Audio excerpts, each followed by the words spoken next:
It's looking bad today. That's how it's looking. Cole gonna break some.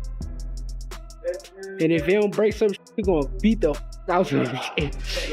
Over and oh. Nice. Oh. Oh. Good in reverse. We don't care who it is. We have no friend. Shakur, if his cousin get in the ring, he gonna get this smoke. If his brother get in the ring, he gonna get this smoke. We have no friend. Strictly business. They say iron sharpens iron, and based on the latest photos and videos from camp, Shakur Stevenson appears to be taking part in a true masterclass. We kicking you out the gym if we see you lose your phone. Come on, Diesel.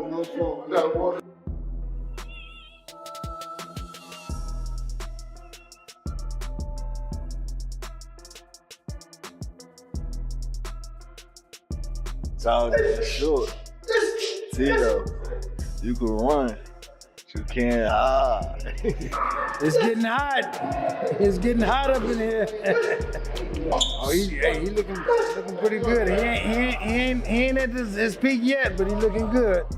Imagine a dimly lit gym, the sharp snap of mitts, the steady beat of leather meeting leather, and in the middle, Shakur Stevenson moving with the precision of a chess master.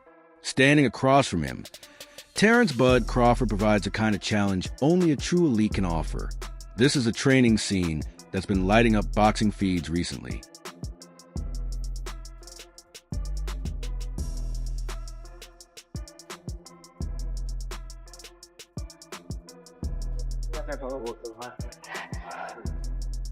Let's fight.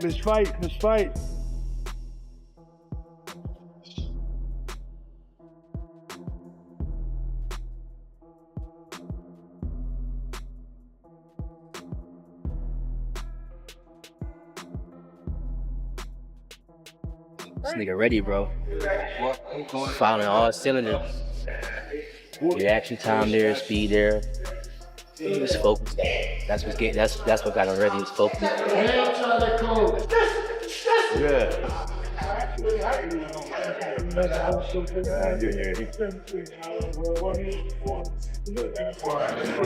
Why does it matter? In short, combining style with experience takes preparation to another level. Crawford isn't just a former champion with a highlight reel of sharp finishes. He's a cerebral fighter who knows how to turn instincts into effective game plans. For Shakur, preparing to face the explosive, pressure-heavy Teofimo Lopez, sparring with someone of Crawford's ring IQ is more than just conditioning. It's a masterclass in elite timing and close-range counterpunching. This effort.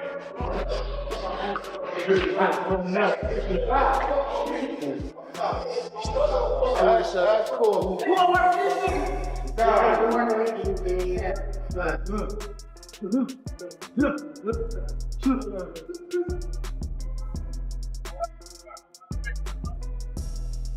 Let's break it down. Shakur Stevenson is a technician. Slick footwork, fluid hands, and an uncanny ability to make opponents miss before they even realize they're in danger. Teofimo Lopez, by contrast, relies on raw power, explosive torque, and constant pressure that closes the space around his opponents. In camp, Crawford is helping Shakur navigate these challenges, and despite the intensity, they're even managing to enjoy themselves while training. I don't care if it's ping pong, he gonna get it. If it's ping pong, he want the advantage in the paddles. I don't care about a paddle. You figure out how to win. I'm gonna win. Ain't no figure out. I'm gonna win. Man, I do everything, man. It ain't nothing that I can't do. Because they only see me winning. They say, oh, the reason why he winning because he's cheating. He got to be cheating. They just can't accept the fact that I'm this great. A basketball game, if we play, yeah, I think I'll beat him. You'll beat me and You'll beat who? But So he said, how you gonna stop me from driving then? on 3-on-3, you gonna pick your I'm gonna tell you right now. Hey, look, okay, so, hey, Tone. So I asked him, how you gonna stop me from driving? He said, I'm gonna foul you. So we might as well don't even play, cause you telling me you can't stop me right there. I'm gonna foul you if you go to the basket. you got to drive. Right. Sparring with Crawford gives Stevenson a chance to fine-tune two critical skills: patience under pressure and the subtle adjustments needed when an opponent closes the distance and forces the action.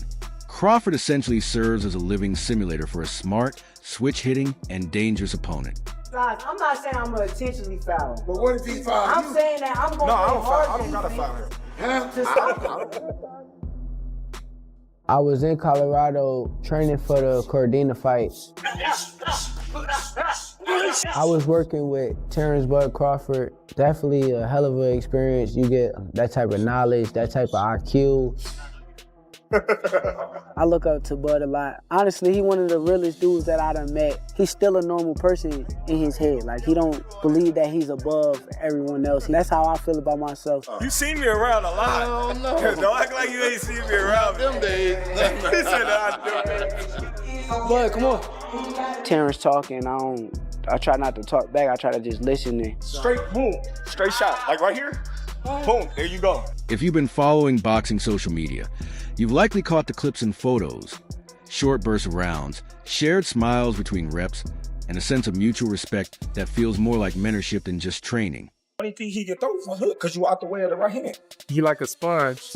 He soak up everything that he need to soak up, put it into his arsenal, and then he make the best out of everything that he learned from everybody. Then throw it straight left to the box. at the end of the day, you don't want to feel like a know-it-all. And the people that know it all are the people that don't go very far. You gotta always be a student. You gotta always be able to learn and pick up things from this person, that person. He's a work of art. The sky is the limit with Shakur. He got the boxing skills and the ability to, do whatever he wants in the ring. And it's gonna be very hard to beat Shakur, with the skills that he possesses and the smarts that he has, and given the opportunity, I think he can pose a great threat to everybody in the division. Those images tell a story. This isn't a one-time stunt. It's a deliberate move to inject experience into Shakur's camp, preparing him for everything Lopez could bring. Sparring isn't about landing a knockout in practice. It's about developing the muscle memory needed for the exact situations he'll face on fight night. What is that like? I mean, fighting Terence Crawford, sparring Terence Crawford. This guy's a beast. He can do anything, and you never know what to expect when you go in the ring with Bud. Have you ever got the best of him in sparring? I don't speak on that. I mean, I have good days. He had good days, and honestly, I appreciate him for pushing me to the level that I am at now. Now, let's talk about the mental side. Facing someone like Lopez, who can swing momentum with a single punch, is as much a psychological challenge as it is a physical one. Having Crawford in camp adds a subtle but powerful advantage. It normalizes high-level adversity. If you can move with a veteran like Bud in the gym and still execute your plan, the panic spikes on fight night feel smaller. You learn how your body responds under pressure, and then train it to respond differently. In other words, confidence isn't left to chance. It's built and rehearsed under fire. It just seemed like a lot of people just counted me out. They talk bad about me. They act like I'm not this person that I've been my whole life. So, cool. 15 shot,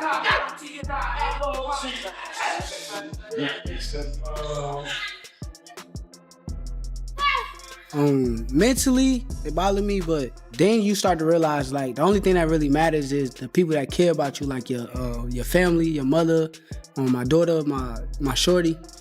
It's a lot of people that have said something, and I remember their faces. I remember like what they said.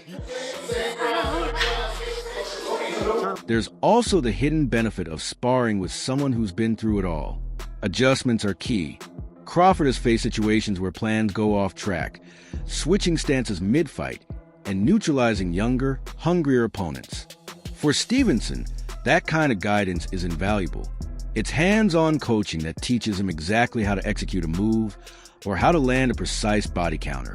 Over months of practice, these small decision-making moments build instinct, turning split-second choices into second nature.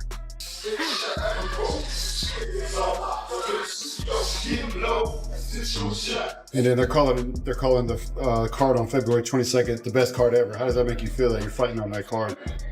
No disrespect to them guys, but I'm the best fighter.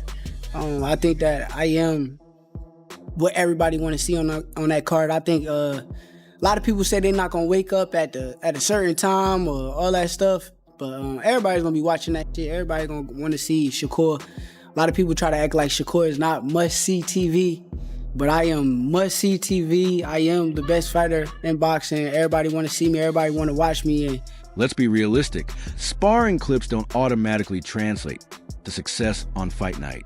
History is full of hype-heavy camps that fizzled when it mattered most. But what we're seeing here seems different. These are deliberate, recurring sessions with high-level partners, and both sides have openly acknowledged that this is more than just a headline-grabbing photo op. That kind of consistency and focused camp work is what transforms potential into real performance. I guess you could say it's more to it. Switch, attack, attack.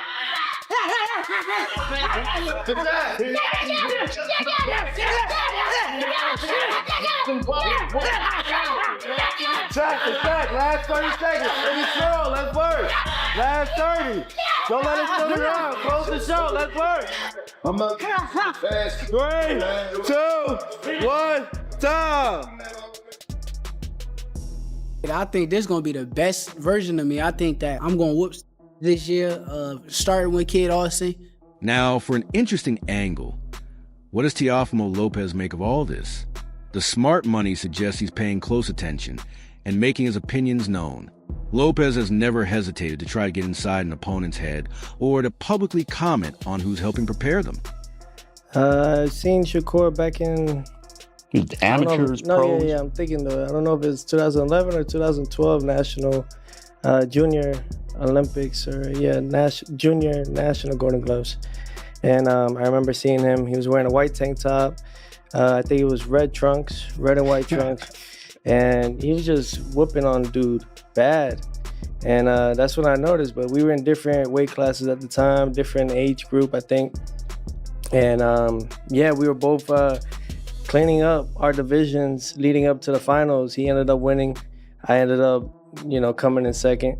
But nevertheless, that's when I noticed him. And ever since then, it's just been history. What were your early impressions? I like his style. He could fight. I think that everything just plays out the way it does. And eventually, we was going to end up meeting up with each other eventually. I think that that's how it works, right? When two greats collide, you're bound to see a great fight. So I never seen any jealousy in my part with him. I mean, for crying out loud, he fought for Team USA, got a silver. Lopez has always leaned into the hype and mind games when promoting fights, and you could be sure his camp is watching these sparring sessions closely for clues. But there's a counterpoint. Opponents who overreact to what they see on social media can end up playing right into Stevenson's hands, especially if he and his team are deliberately crafting narrative decoys to influence Lopez's thinking. Shakur back in amateurs, pros. Yeah, I'm thinking I don't know if it's 2011 or 2012 National Junior Olympics or Junior National Golden Gloves. And I remember seeing him. He was wearing a white tank top. I think it was red and white trunks. And he was just whooping on dude bad. And that's when I noticed. But we were in different weight classes at the time, different age group, I think. And we were both cleaning up our divisions leading up to the finals. He ended up winning. I ended up, coming in second. But nevertheless, that's when I noticed him. And ever since then, it's just been history. What were your early impressions? I like his style. He could fight. Yeah. And what about you, Shakur? When did you first become aware of Teo? It's so crazy. I really was like a I ain't gonna say I wasn't no nerd, but I was like a boxing nerd. So like when I first kind of got aware of Teo, it was probably before he even knew me. But I used to get on YouTube and I used to watch like the DMV fights, and they used to have like the Region 2, I want to say he was with Region 2 with Florida. And I seen one of his fights up there and I kind of watched him. I thought he was a good fighter, and that's when I kind of got a first whiff of Teo. But when I finally first met him, probably was the same time he talking about. For the bulk of your careers, you were both under the same promotional banner. Were you cordial, friendly? I was good with Teo. I thought Teo was a little jealous of me. That's what I thought. Did you get a sense of that, Teo? Were you any jealousy in there? Because both of you guys were being pushed, but it seemed like to me, just from the outside looking in, that he was pushed ahead of you. For fans who enjoy the technical side, pay attention to the tempo shifts in those sparring clips. Stevenson often starts by using his reach, jabs, feints, and lateral movement, before suddenly compressing, cutting angles, and making his sparring partner work to land shots. Crawford's presence forces him to maintain his range and handle counters in close quarters, which is key against Lopez, who can flood the pocket with combinations. Translating this to fight strategy, expect Stevenson to blend movement with precise, well-timed counters while avoiding extended toe-to-toe exchanges, unless he deliberately sets them up. I'm about the version right now. Yeah. Because if you watch the last fight week with Times Square, Teo was the guy who kind of sold the event. He put on a showmanship display come fight night. He looked real good in the ring, did some Roy Jones-like things. So that kind of excited me. Like that kind of brought like something out of me to where it's like, I want to go against that guy. That guy is that good, and let's see if he could be that good in front of my style. Can he do them same things in front of me? I don't believe it, but I want to see. Well, there have been questions, here and there about Teo's mental state, as far as the critics. And you are a type of guy, when you're in the ring, you take guys sometimes to a dark place after a couple of rounds, you sort of break them. Do you think you're going to break him after a couple of rounds? Yeah, I know I'm going to break him. I know it's going to be a certain point in that fight to where he's going to be mentally frustrated. And when he gets mentally frustrated, that is where I'm going to attack. Looking at the bigger picture, sparring with multi-division champion like Crawford sends a clear message about Stevenson's ambition. He isn't just preparing for one fight. He's building the resume and skill set needed to be remembered as an all-time great. Working alongside accomplished veterans teaches lessons that go beyond wins and losses, providing the kind of wisdom that keeps a fighter relevant long after a single headline bout. For Stevenson, this focus on longevity and legacy is just as important as immediate preparation for Lopez. Somebody in trouble. Somebody in trouble. Watch it like that.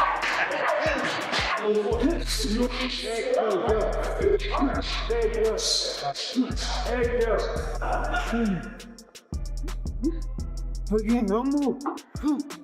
The power, the stability, beautiful. Somebody's in trouble. I promise you. Get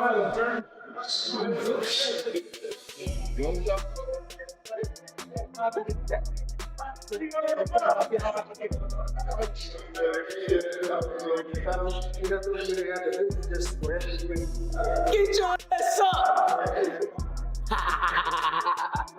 Yeah, Cam, that's cool as sharp, man. It looked like he ain't really miss a beat. I could tell like off his surgery, his hand surgery, he got right back to work at the gym. He clicking right now. So what can happen on fight night if all this preparation pays off? If the sparring has sharpened Stevenson's patience, refined his counters, and honed his reflexes under pressure, Lopez may be facing a fighter who can not only evade attacks, but also neutralize his power with perfectly timed counters. Yeah, I'm good. Thanks. I was hurting it all throughout the camp. How it feeling? Good? I felt it just now. But I was trying to ignore the pain and keep it going, but it just got worse to the point where I couldn't really take it no more. I kind of felt it after my last fight. I'm like, man, just ignore it because you're going to have to keep ignoring it every time you fight. You don't realize it until it gets like to the point where you just can't take it no more. That video, even that video that got out of me like hitting somebody with a body shot and I fell, I've been hitting it constantly over and over and over. I felt the pain badly that last time to where it's like I couldn't take it no more. On the other hand, if Lopez manages to break through early and turn the fight into a brawl, we'll see whether Stevenson's time sparring with elite competition truly prepares him to navigate the chaos of a high-stakes arena. Guys that believe that no one could get into their defense, no one could get into their offense, no one could actually get into their style. Stylistically, he believes he's the best, and I know I'm the best, and that's why we're getting to this point now. He wants to challenge himself. I'm here for it. I'm here to challenge myself every time. That's part of boxing. And I think that one thing we are doing here, Mr. Versace, is one thing for a fact is that we're showing all the next generation this is how you do it. You don't do it in your early 30s. You do it now. You do it when the time is right, and this is the right time. That's why we're fighting in the big room. That's why everything is on the line. That's why I'm putting everything that it's got to be. You know what I mean? He's got more to gain. I got nothing to lose. So where is that going to? Anything. It's really just the truth. It is the sport. Who wants it more? How bad you want it. And no matter what, when it all said and done, we're going to show all these other guys, no matter how much money you make in this, you got to fight. Either way, the Crawford-Stevenson training sessions have already added an intriguing subplot to what's shaping up to be a must-see matchup. After all, camps are where champions are forged, and the sparring room is their classroom.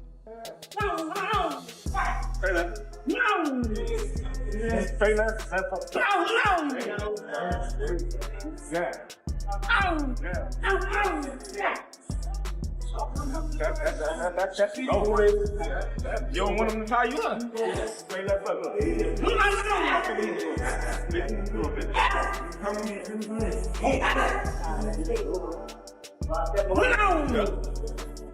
Okay. Make sure you're over here. Okay. Watching Shakur Stevenson and Terence Crawford trade rounds offers a rare glimpse into the craft of elite boxing, how lessons are taught, instincts are honed, and a fighter prepares for a defining moment. That's it for today's video. If you enjoyed it, don't forget to like, subscribe, and hit the bell so you never miss our upcoming content.